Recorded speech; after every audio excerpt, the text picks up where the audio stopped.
Qachon bo'lsa bir o'lim, ya o'lim ya bir ko'rim, ochil. Ochil. Ochilganda bir gap bor. Ochil.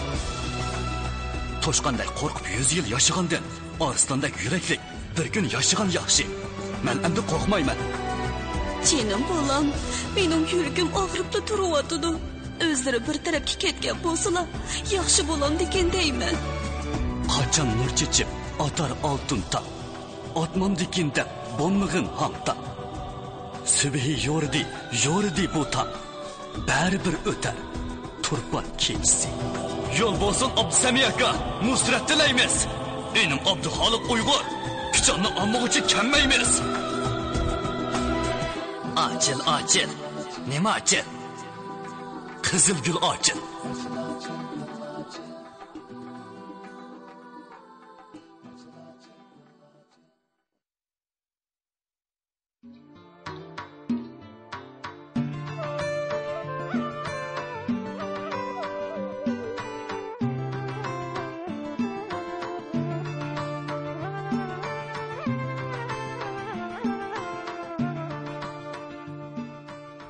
Qanchalar yassi bo'lingda arisiz apyun sho'rab.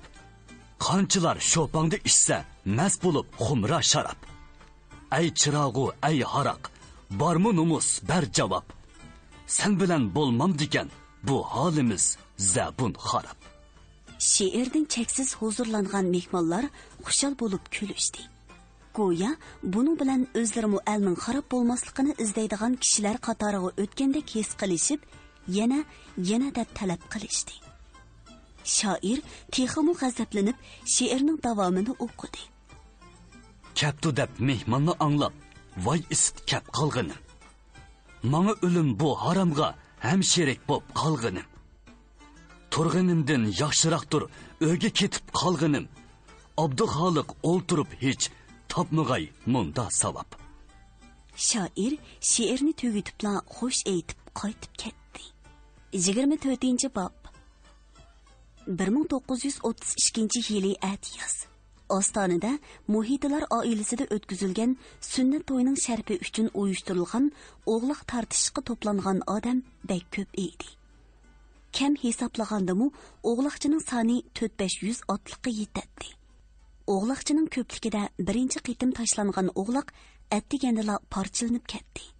To'y egisi yana bir o'g'liqni o'ldirib tashlab bergachga o'g'liq tartishish kechgacha davom qildi. Qora tashlaydigan yerga shalpar tortilgan edi. U yerda Maqsud Muhiti, Mahmud Muhiti, Namat Xalpat, Hisomiddin Zufar, Abduxoliq Uyg'ur qatorliqlar va yana bir muncha yurt cho'nlari kuzatuvchi sifatida o'ltiradi. O'g'liqchilar o'g'liqni qoriga tashlashni ko'zlab cho'qon suran bilan kuchab tortishadi. Ot to'la o'g'liqchi ko'p bo'lganlikdan o'g'liqni qo'liga olgan har qanday kishiga to'pni yerib chiqib qoriga tashlash oson tushmaydi. Ba'zida o'g'liqchilar o'g'liqni o'zaro tortishib, xuddi qaynamdek bir o'rinda cho'rgilab qoladi. O'g'liq tortishishga qatnashgan qarag'o'ja ostoniliklar, singim mo'rtuqliqlar, yangi lamjilliklar o'z oymoqlari bo'yicha guruhlarga bo'lingan edi. Bu guruhlar o'z to'pi bo'yicha kuch ko'rsatib, o'g'liqni qoriga tashlashga tirishadi. Har qanday odam o'z oldiga mahorat ko'rsatmasdan to'plashib, guruhlar bo'yicha mahorat ko'rsatib, o'g'liq tartishishni texmu hayvatlik tusga kirgizibdi. Yurt degan cho'ng. Shunga yurt-yurtdan kelgan odamlar bir-biridan xil, bir-biridan sog'lom va bir-biridan kuchtingur edi. Otlarmi xuddi shundoq. Bir-biridan xil, bir-biridan zo'r ham uchqur tulparlar edi. Munda xillangan bir qancha 100 otliq o'g'liqchining faqat o'g'liq tartishish maqsadida guruhlarga bo'linib tashkillanganligi, o'z to'pi bo'yicha mahorat ko'rsatayotganligi har qanday kishini hayron qoldiradi. Chetda tomosha ko'rgichilar o'g'liqcha azimatlarga, ularning g'ayratlariga, otlarning qovul yaramligiga allaqachon qoyil bo'lishgan edi. Qori tashlanadigan yerning ikki tarafida so'qma tam bo'lib, uning ustida tomosha ko'rgichilar shamdek tizilgan edi. Ularning ko'pinchisi yosh chog'larida talay qitim o'g'liq tortgan tajribalik peshqadamlardan edi. Hozir ular garchi o'g'liq tartishni yosh avlodlarga topshirib, o'zlari tomosha ko'rayotgan bo'lsa-mu, ammo o'g'liq tartishning yo'llarini, epi-jepini pishiq biladi. Shunga ular jiddiy tartishmoq bo'layotganda o'zlarining tom beshida turayotganini unutib, xuddi o'zi ot ustida o'g'liq tortayotgandek cho'qqan saladi. Yoki yo'l ko'rsatib varqirab ketadi. Qamchisini tishlab, ikki qo'li bilan o'g'liqni kuchab tortayotganlarga madad beradi. Bugungi o'g'liq tortishish haqiqatan favqulodda qizg'in ham jiddiy edi. O'g'liq gohida bir necha yuz o'g'liqchining o'ttirsig'i kirib qolganda, xuddi dengizga o'xshash o'rkashlab, birdam o'ngga, birdam so'lga chayqaladi. Cho'qan surallar uzluksiz ko'tarilib turadi. Tart otanga yo'l berma degandek jo'shqinlik xitoblar yangraydi. Namoz degar vaqti bo'lar bo'lmayla gugum pardasi yeyilishga boshladi. Uning ustiga bir qancha yuz otning tuyoqlaridan ko'tarilgan chang to'zonmu atrofni g'uvolashtirgan edi. O'g'liq yanali jiddiy tortilmoqda. Bir chaqda singimliklardan 20 dak odam jo'g'lishib kelib, o'g'liq tortishayotgan to'pga o'zini urdi. Ular attigandan o'g'liqqa o'zini ancha urmay chet turib tomosha ko'rgan edi. Amdi birdila to'pni yerib kirib, taraf-tarafdan cho'qan silib o'g'liqqa qo'l soldida, o'mlikning afzalligini joriy qildirib, hashpash deguncha o'g'liqni qo'lga kirgizib oldi. Ular xuddi o'g'liqni qarog'i tashlaydigandek alpozda uyan bu yonga bir ishga yo'lg'unib to'pni yerib chiqdi-da, birdilla mengish yo'linishini o'zgartib, o'g'liqni ap qochdi. Ularning bu harakatiga kishilar hayron bo'lib qarab qilishdi. Bir to'p o'g'liqchi ularni qo'g'ladi. Ammo singimlarning otlari atigandan o'g'liq tortishga qatnashmay, zapas hisobida turganlikdan hammani orqada qoldirib, qora qo'yindek ko'zdan g'oyib bo'ldi. Shuning bilan g'alaba singimliklarga mansub bo'lib, o'g'liq tortishish oxirlashdi. Shu oqshimi Maqsudboyning qishliq mehmonxonasiga butun kun o'g'liq tortib, bosh ko'zini chang to'zon bosgan o'g'liqchi to'plangan edi. Ulardan boshqa Hisomiddin Zubar, Abduxoliq Uyg'ur qatorliqlarmi bor edi. Mehmonxonaning naq o'tirsig'i esilgan osmon lampa uy ichini ko'p kunduzdek yo'ritib turadi. Pagaga o'rnatilgan yo'g'on cho'yinmashga qalangan o't uy ichini tunurdek qizdirib etgan edi. Mehmonlarning ba'zilari tomoqlarini elib etib, do'ppi bilan o'ltirishadi. Mashga yaqin o'ltirganlari chapon charisini silib etgan edi. O'g'loqchilar 4-1, 5-1 bo'lib elib, o'g'loq ot to'g'risida o'zaro gudungishib-atadi. Maqsudboy, Abduxoliq Uyg'ur qatorliqlarmu mehmonlarning xush kayfini ko'zatgach paranglashib o'ltiradi. Og'aynilar, hammamiz o'z gapimizni qilishib ketdik. Oramizda ba'zilarimizning uyi yiroq. Ketmasak bo'lmaydi. Bugun oqshom biz bu yerga bir maqsad bilan kelgan. Shundoq bo'lgandan keyin boshqa paranglarni yig'ishtirib qo'yib, asosiy maqsad to'g'risida paranglashsak, to'liroq cho'nglarning gapini anglasak deyman, dedi o'g'loqchilardan biri. U Maqsud Muhiti va Abduxoliq Uyg'urlarga enchika bo'ynini so'zib qaradi. Uning so'zi ko'pchilikning ko'nglidagi so'z bo'lg'achqa, hammasini to'g'ri tepib, diqqat bilan quloq selishdi. Biz qachongacha jim yotamiz? dedi heliqi kishi gapni agitmasdan udul so'zlab. Uning qachongacha jim yotamiz degan so'zimi ko'pchilikning ko'nglidagi so'z edi. Shunga kishilar gudunglashib, to'g'ri gap bo'ldi deyishdi. U kishi so'zini davom qiladi. Bugun to'plangan odamlarni ko'rdik-ku. Ular nima degan jiq? Nima degan xil? Ularning har biri birdan yo'lbas. Biz mushu odamlar bilan ot silib, cho'qan ko'tirdigan bo'lsak, birdamda shaharni to'p-tuz qilib etalaymiz. Shunchalik kuchimiz turuqliq, yana nimishqa jimiyatimiz? Ko'pchilikning ko'nglidagi gap so'zlar borgancha oydinlashmoqda edi. Maqsud Muhiti bilan Abduxoliq Uyg'ur bir-biriga qarashib kulimsirab, ko'pchilikning maqsadini tushunganligini ifodalashdi. Cho'nglar bir nima deysan? Biz qumulliqlarni qachongacha saqlaymiz? Ular yetib chiqishcha bizni bu yerda qardan chiqib etadigan o'xshaydi. Bir kuni samon degan, bir kuni qo'noq degan. Alban yasoqning ko'pligida eshaklar yig'ir bo'lib qardan chiqdi. Shunga biz o'z ishimizni vaqtida boshlasak bo'lmamdi. Cho'nglar bir nima deysan? Ular hadab bersa, qolgan ishlarni o'zimiz joylab qilaveramiz, dedi yana bir o'g'loqchi. Ko'pchilik texmu gudunglashib dengizdek chayqalmoqda edi. Maqsud muhiti ko'pchilikning bu xil jushqunliq kayfiyatiga qarab kulimsirginicha beshini langshitgandan keyin vazmin ohangda so'z boshladi. Og'inilar, gapinglar to'g'ri, g'ayratinglar ustun. Bugun o'g'loq tortishishga to'planganlarning g'ayrati singimdan lamjiniga so'zilib yotgan yolqindog'ni tossimi, so'zib qumulga tutashtirgudek darajada ustun. Bu so'zdan rozi bo'lgan ko'pchilik tangli kulishdi. Ularning kulkisi Maqsud Bayning xalqning g'ayratiga bergan yuqori bahosiga mansub edi. Maqsud Bay so'zini ta'sirli qilib davomlashtirdi. Og'inilar, sizlarning g'ayratinglar ustun, talpinglar kuchlik. Biz buni tushunib turyapmiz. Biroq biz bu ishning vaqti kamidi deymiz. Chunki har qanday ishning vaqt soati, shart sharoiti bo'ladi. Sharoit pishib yetilganda qilgan ishning unumi bo'ladi. Sizlar hammangizlar dehqon, bug'doy, qunoq, kevazlarni qachon teriydi? Buni obdan bilasizlar. O'z vaqtida terilgan ziroat qandoq bo'ladi? Muddatdan baldur yoki keyin terilgan ziroat qandoq bo'ladi? Bu haqdagi foyda ziyonlarni bizdan obdan tushunasizlar. Terakchilikda ulardan boshqa yerning tavlanishiga qaraymiz. Tavlanmagan yerga yoki tav o'tib ketgan yerga o'riq chashsak, uningdan hosil ololmasligimiz mumkin. Vaqtida o'z tavida terilgan ziroatdan obdan hosil olg'ili bo'ladi. Shundoq deyman. Qo'zg'ilib bir ish qilishning vaqt soati, shart sharoiti bo'ladi. Shart sharoit pishib yetilganda qo'zg'alsak, vaqtida terilgan ziroatdan obdan hosil olg'ili bo'lgandek, qilgan ishimizdanmi natija olg'ili bo'ladi. Maqsadimni tushungansizlar. Ko'pchilik tanlab boshlang'ishib, Maqsud Bayning gaplarini tushunganligini bildirishdi. O'g'o shundoq. Terakchilikda bug'doyni 3-oyda, kevazni 4-oyda teraymiz. Ammo bu ishimizning vaqti qachon bo'ladi? Uni bilmasak qandoq bo'ladi? Shart sharoit pishib yetilganda vaqti ondan bo'ladi. Ko'pchilik yana g'o'dirashqa boshladi. Ularning o'z so'zidan qanoatlanmaganligini his qilgan Maqsud Bay yana so'zlashga to'g'ri keldi. Bizning qilmoqchi bo'lgan ishimiz bilan o'g'loq tortish ikkisi ikki ish. Ot choptirib cho'qon silish bilan bu ishni bir boshqa ochiq qilib bo'lmaydi. Buningga puxta tayyorlik qilish lozim. Bizda qurol-yarog', o'q-to'ri bo'lishi kerak.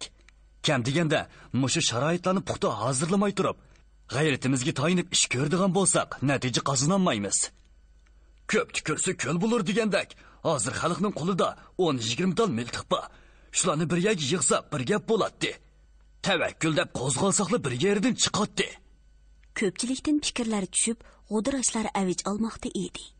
Maqsud muhiti Abduxoliq Uyg'urga siz bir nima deb tushundiring deganda qilib qaradi. Shoir kulimsirgan holda ko'pchilikka qarab, "Yuqorida Maqsud akam obdan gap qildi. Hozirgi gap shart sharoit ustida bo'layotdi.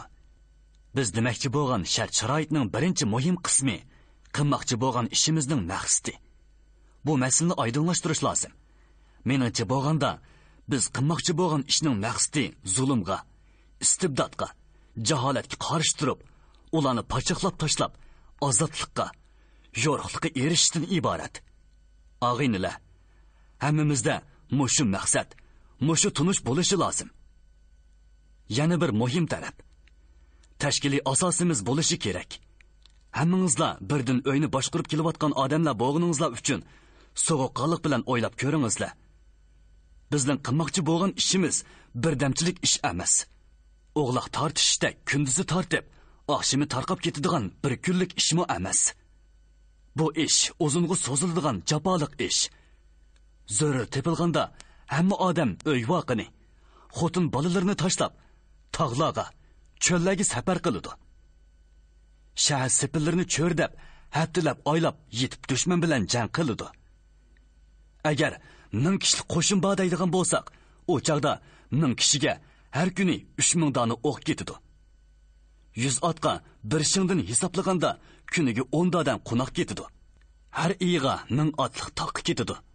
Yotadigan uy, chapanchara, ko'nglak tambal, o'tikmas qatorliq narsalarni taxlash kerak. Ko'z oldingizlarga keltirib sizlar. Bu ishlarning hammasini oldin o'ylashimiz kerak. Bu ishlarni taqilimiz desak, nurg'un tashkiliy xizmatlarni ishlashimizga to'g'ri keladi. Mushunda xizmatlar puxta ishlanmaydigan bo'lsa, odam kuchimiz tumanga yetgan taqdirdami, bu kuchni joriy qildira olmaymiz. Akimizning shart sharoit pishib yetilmadi degani mana mushu. Hozir hammamiz mushu ishlar ustida bosh qotiryapmiz. Qandoq tushunishli bo'lgandi? Tushundik. Bizning qumulga avatgan odamimiz texi yetib kelmadi. Avatgan odamimiz kelsa, qumuldikilarning yo'l yo'riqi va maslahati bo'yicha bir ish qilsak, o'ng bo'lamdikin deyman. Shunda qilsak to'g'ri bo'lamdi qandoq?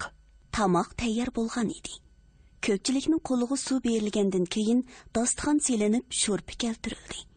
Ondan tovoqlarga cho'qchi besilgan semiz qo'y go'shi keltirildi.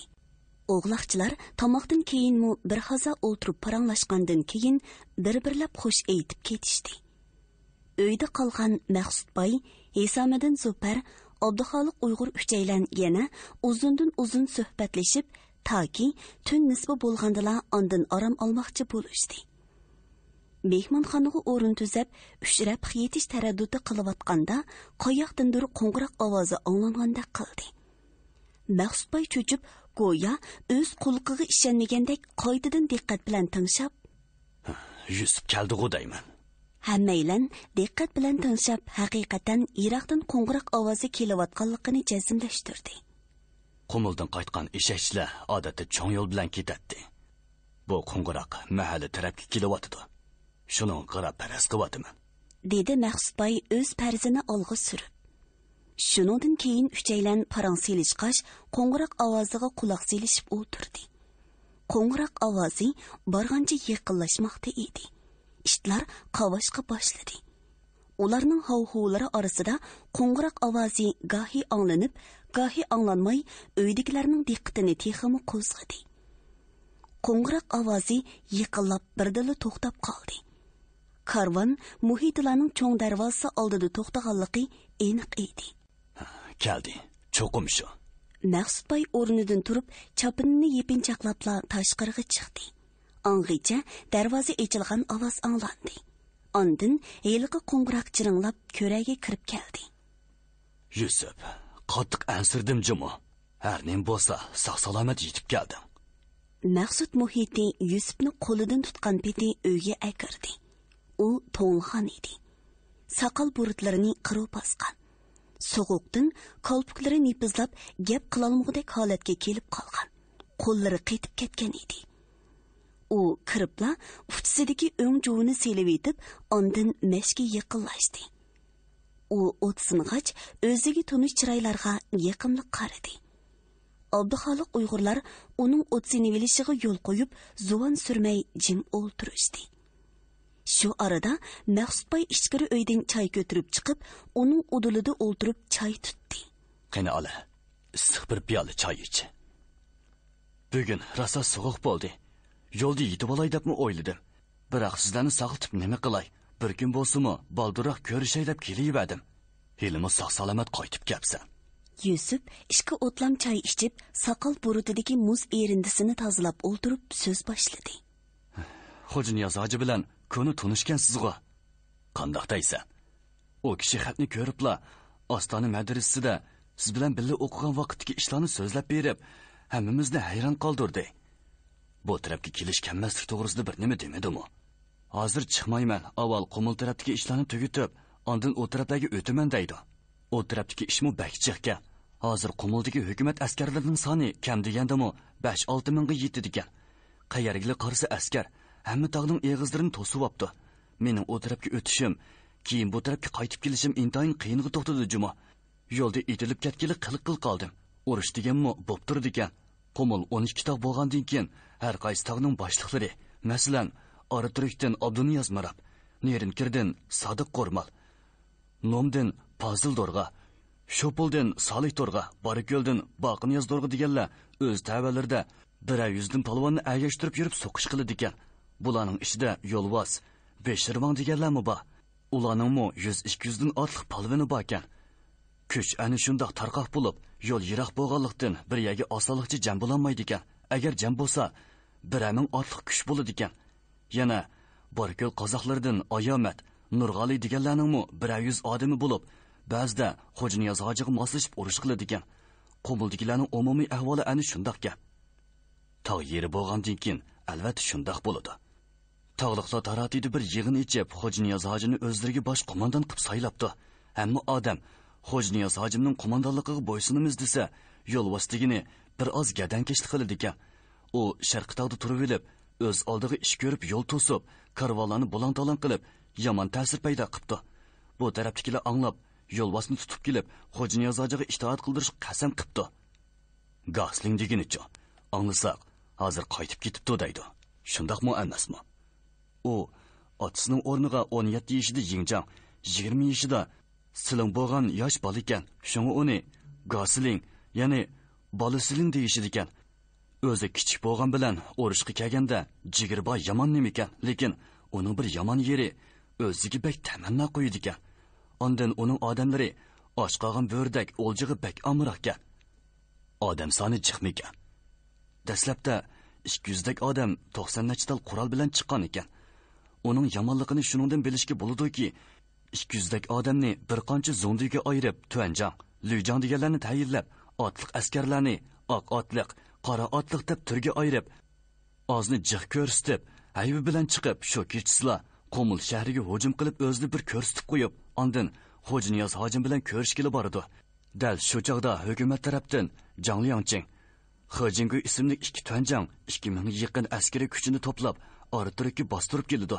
Tog'liqlar ularni Umur teg'i ichiga aldab akirib, g'ol ichida taraf-tarafdan qopsab yo'qotmoqchi bo'ldi. Dushman oldinib, g'ol ichiga kirganda, tog'liqlar taraf-tarafdan to'sib zarba berdi. Urush 3 soatgacha davom qildi. Dushman chidashlik berolmay, aloqzada bo'lib chekinib ketayotganda, oldi tarafdan Majonyangning qismlari kelib to'sib zarba berdi. To'riq otliqlarning Tuanjang'i Majin haydigini 2 qo'liga 2 tal mavzur elib, tarasitib etib, urushga qo'mondonlik qildi. Piyoda qismlar bir oz chekinib qolay deganda, Majonyang o'zi qo'liga tapancha elib hujumga o'tdi. Dushman tarafdan Zhang Tuanjang deganga o'q tegib o'ldi. Urush nihoyatda jiddiy bo'ldi. Taraf-tarafdan qilingan shiddatli hujum orqasida He Tuanjang degini oq bayroq chiqarib, mingdan ortiq askari bilan taslim bo'ldi. Majonyang ularning ichidan apyun chekadiganlarni chiqarib etib, qolganlarini o'z askarlariga qo'shib oldi. Shunda qilib, Majonyang odamlarini ko'paytib, qurollarni xelili to'liqlayapti. Lodong so'qishida Majonyang yordar bo'ldi deydi. Urumchi taraf Zhang Tuanjang bilan He Tuanjangning qo'l ostidagi qo'shinlarning tarmar bo'lganligini, Barako'lning qo'ldan ketganligini anglab, Lu Zixuyni qo'mondan qilib avatidi. Uning qarmoqida Dojigo brigadasi 10 rotadan tarkib topgan kuchli bir qism bor ekan. Bular Lodongga okop qizib jangga tayyorlik ko'ribdi. Xo'janiyaz hoji bilan Majonyang ikki tarafdan dushmanga hujum qo'zg'aydi. Mushu urushda Majonyang yo'tsiga o'q tegib otdan uchib tushdi. Dushmanlar uning otdan yiqilganligiga qarab, Gosling o'ldi deb xush bo'ldi. Goslingning askarlari qo'mondonimiz yordar bo'ldi deb sal bo'shab orqaga chekinmoqchi bo'lganda, u yordar bo'g'iniga qaramay, o'rnidan turib etiga minib, 2 qo'liga 2 mavzur elib, tarasitib etib yana hujum qo'zg'aydi. Yana bir tarafdan Xo'janiyaz hojimi qattiq hujum qo'zg'ab, dushmanning birinchi sepini buzib tashlaydi.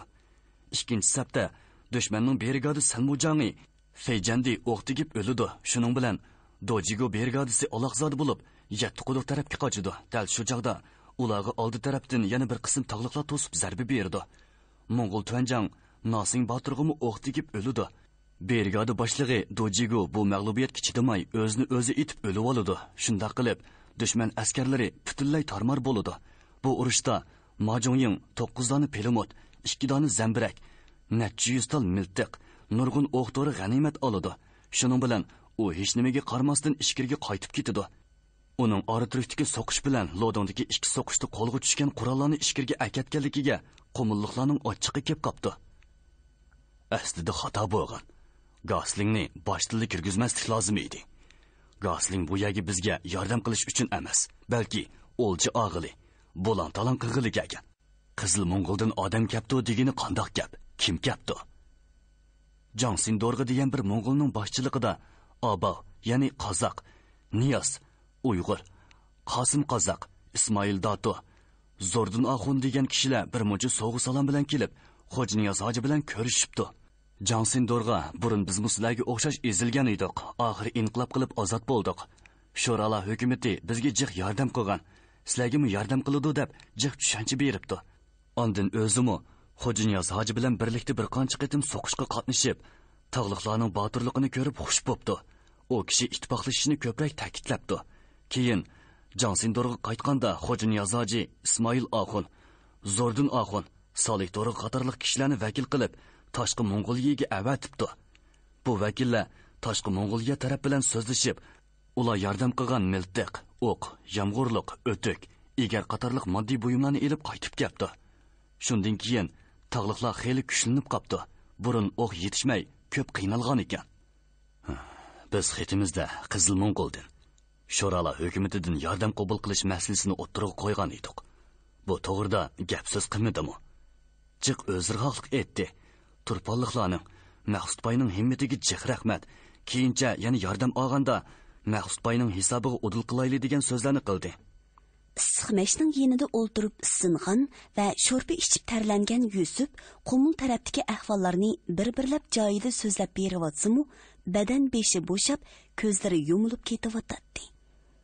Maqsud muhiti eshakchiga orom berishning zarurligini bilsimu, lekin Qumul tarafning haqiqiy ahvolini tushunish uchun orqama-orqa savol qo'yib turadi. Hay, hammada muhimi Turpan tarafga chiqqan bo'lsa yaxshi bo'ladi, dedi Hisomiddin Zufar hasrat chekib. Hozir hukumatning askari Qumulga markazlashdi, dedi Abduxoliq Uyg'ur muhokamalik fikr yurgizib. Orqa tarafi bo'sh ham qolaymikan. Mundaq sharoitda Xo'ja Niyozoji bir qism odamlarni tog'da qoldirib, ozroq odam bilan chiqqan bo'lsa, dushman askari ikki tarafga bo'linadi. Bu chaqda markazlashgan kuch parchalanib ojizlaydi. Vaziyatning mushu taraflarini ta'kidlagash, bu tarafda xalqning qo'zg'alishga tayyorlanib turganligini tafsili yozib xat avatayli. Bu qitim men boray, dedi shoir qat'iylik bilan. Siz buningdek kelishgan eshakchi bo'lolmaysiz, dedi Maqsudboy kulimsirginicha, ko'zi bilan Yusufni ishora qilib. Atrofdagilar birdan burilib qaraganda, Yusuf Oxun o'ltirgan o'rinda qing'iyib, uyquga ketgan edi. Yerib ketibdi. Bizmi yotayli, tong etib qolay debdi. Soatmi 3 bo'pti. 25-bob. Sharqiy yo'lning bosh qo'mondoni Shensey o'z kabinetida qo'lini orqaga tutgan peti shamoldek yenik qadam tashlab u yoqdan bu yoqqa mang'atdi. Uning iqi cho'ng bir jup ko'zi xuddi yengili to'shikdan chiqqan chochqonning ko'zlaridek qildirilib, birdam tomdagi xaritaga, birdam ustal ustidagi dala telefonining trubkasiga sarosimilik tikilatdi. U qandoqdir qilg'ili qiliq topolmayotgan bolalardek olang'iraydi. U xiyol suratdi. Uning xiyoli shu topda mislsiz shirin edi. Putidagi o'tikdan ko'tarilgan g'achildiq sadolar garchi kabinet ichining tinchligini buzib tursimu, lekin uning shirin xiyoliga qilchi ta'sir ko'rsatilmaydi. U xiyol suratdi. Shinjongga chiqib 3-yili, ya'ni 1932-yili 7-oylarda u ilgirki askari yo'q shtab mushavarligidan birli o'rlab Sharqiy yo'lga bosh qo'mondan bo'lgan edi.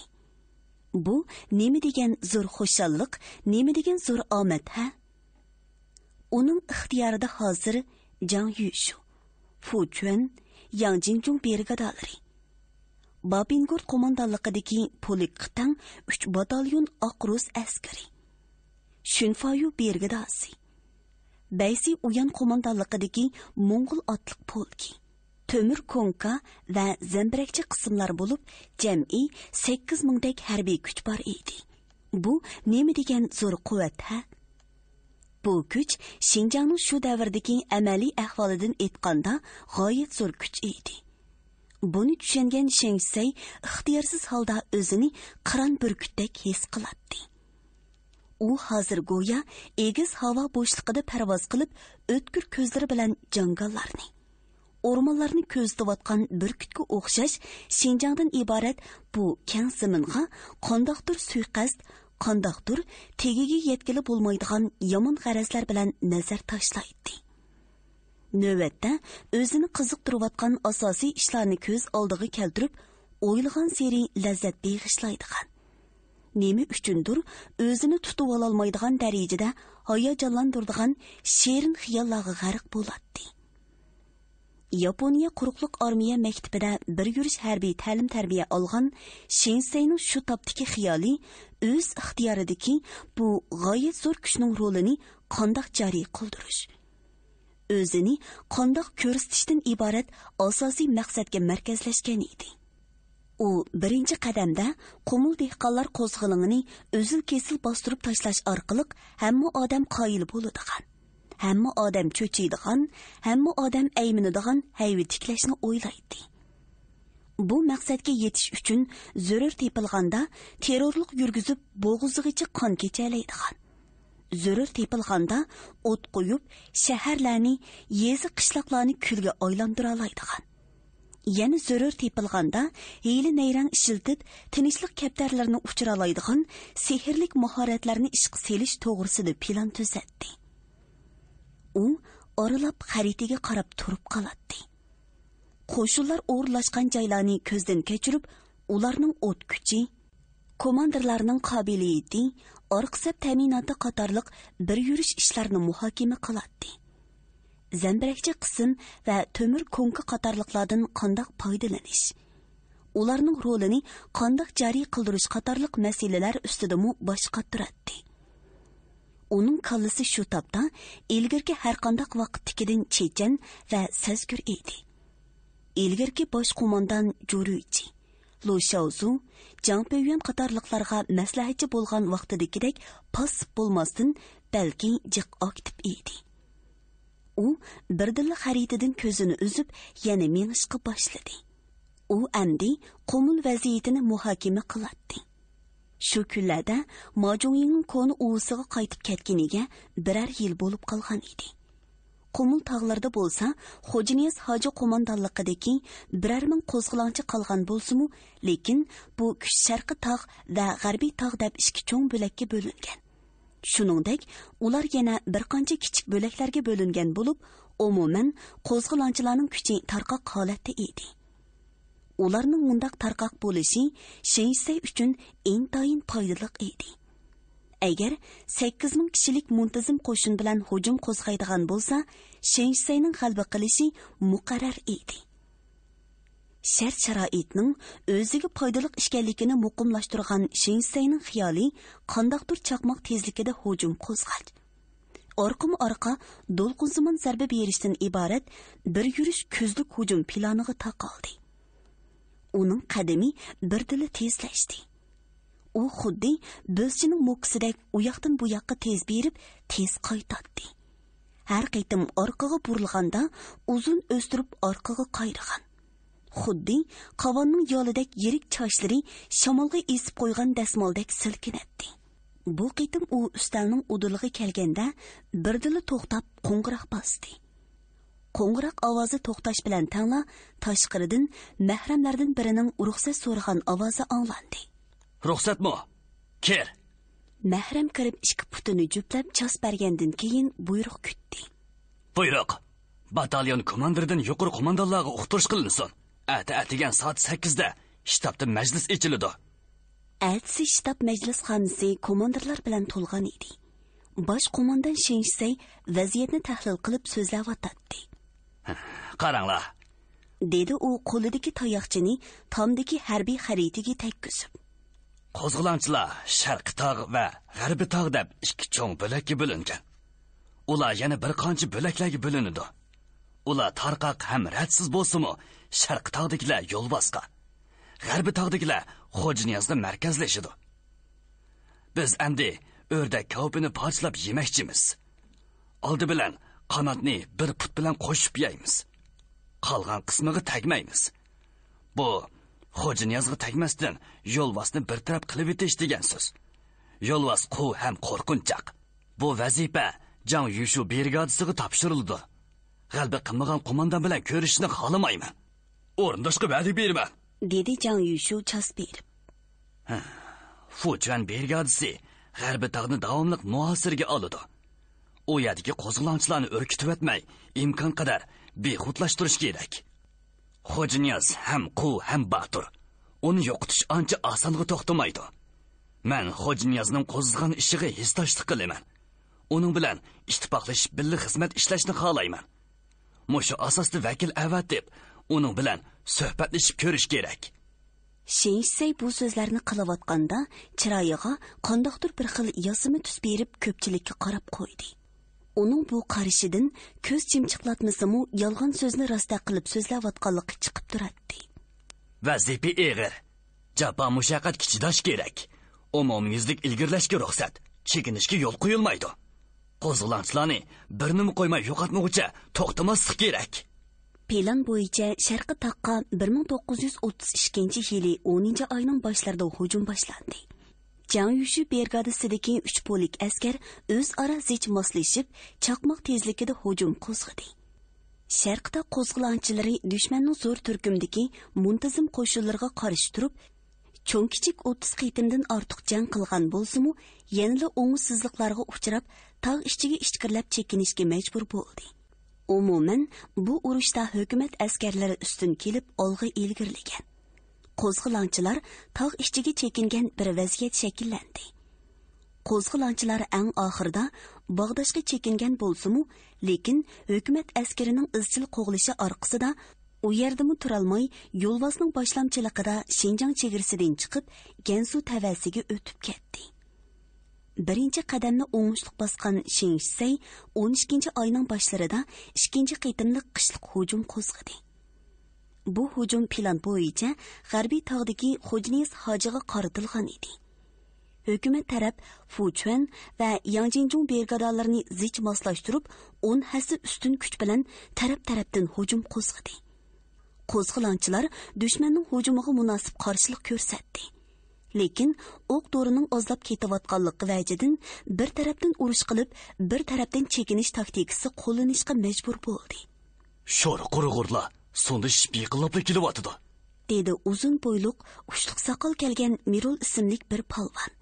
Bu kishi Xojiniyaz hoji bilan kecha-kunduz birga yuradigan yuraklik odam edi.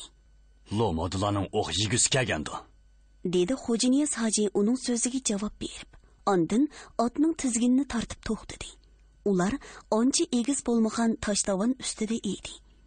Davonga yetib chiqolmaganlar davomliq chiqib-o'tadi. Xojiniyaz hoji otning beshini qayirib, davon ostidagi eqinga durbun soldi. Qumdek to'li dushman askarlari xuddi cho'milidek birining orqadan biri qatorlashib kelyotdi.